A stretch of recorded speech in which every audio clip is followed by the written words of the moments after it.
Salve você antenado aqui no canal, bem-vindo ao MCV Play. Então dá o play para você ficar pertinho de todas as informações do Vasco nesse domingão.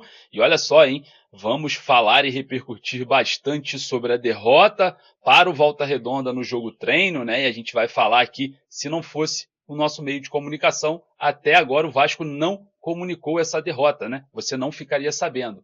E claro, vamos falar também bastante sobre outros assuntos referentes a mercado da bola. O Vasco, que é lateral direito, procurou atacante e a gente observa a situação de Pablo Verratti emperrada, hein? Vamos falar bastante sobre isso, porque o Vasco também empatou com o 15 de Piracicaba na Copinha, um resultado muito ruim, e a gente vai logo traçar, né, a nossa opinião, a sua principalmente, que está aí do outro lado, lá nos comentários, a respeito desse início de planejamento. Então a sua opinião é muito mais importante do que a minha. Vai lá nos comentários sempre deixar a sua opinião.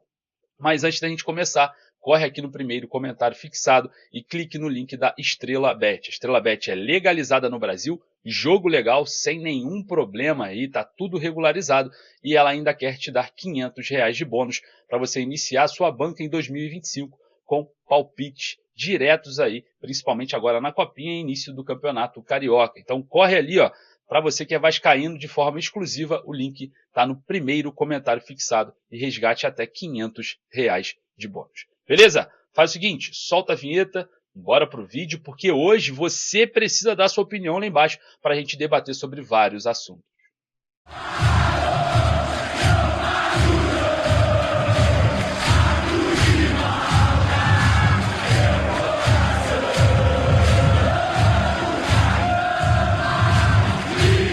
Início de planejamento de 2025 já não dando certo, a gente vai falar bastante sobre isso.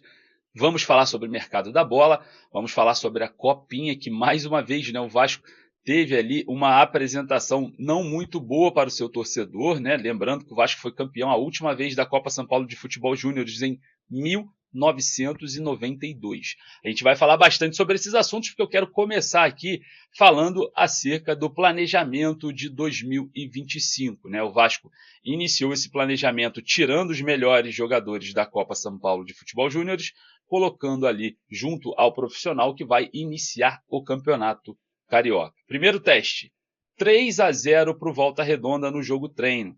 Óbvio, é um início de temporada, a gente não pode cobrar, principalmente o Volta Redonda, que já vem, né, de uma temporada inteira jogando junto, subindo para a Série B, mas a gente externa um planejamento falho, principalmente nesse início de Copinha, né? O Vasco empata com 15 de Piracicaba por 1-1 e perde para o Volta Redonda por 3-0 no jogo treino. Derrota essa, ó, tá aqui, ó.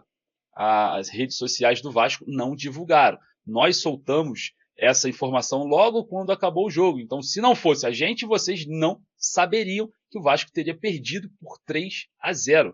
Então, mais uma vez, né, a comunicação do Vasco não ocultando, mas deixando de informar, né, um resultado de um jogo treino, que é importante a gente saber como que está se comportando essa equipe. Pro Vasco, você não precisa saber de nada, mas pra gente você vai saber de tudo. E claro, a sua opinião lá embaixo é mais do que importante, porque é você que vai estar aí falando qual é o seu grau de satisfação já com empate na Copinha, e essa equipe na Copinha, com todo respeito, não vai longe, porque tem jogadores mesclados do Sub-17, óbvio, né? Faz diferença, principalmente nessa idade, né, do Sub-20, você ter jogadores de Sub-17, são 3 anos, às vezes, 3 a 4, tem jogadores de 16 de diferença, faz muita diferença na base, mas o planejamento poderia ser um pouco mais inteligente, você tira ali 4, 5 peças importantes do Sub-20, joga para o Carioca e não vai resolver.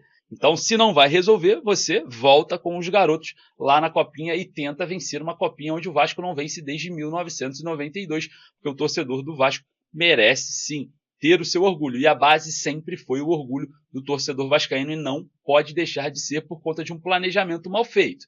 Ah, mas por que você está falando isso? Vai jogar com que time? Bom, o Vasco, olha só.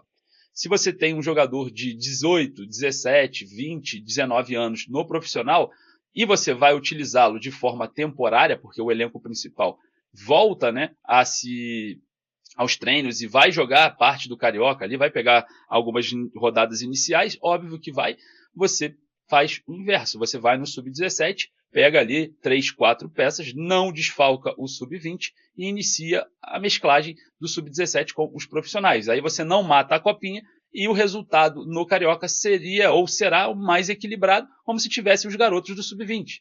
Então, é um planejamento que poderia ter sido mais estudado. Eu estou certo ou eu estou errado?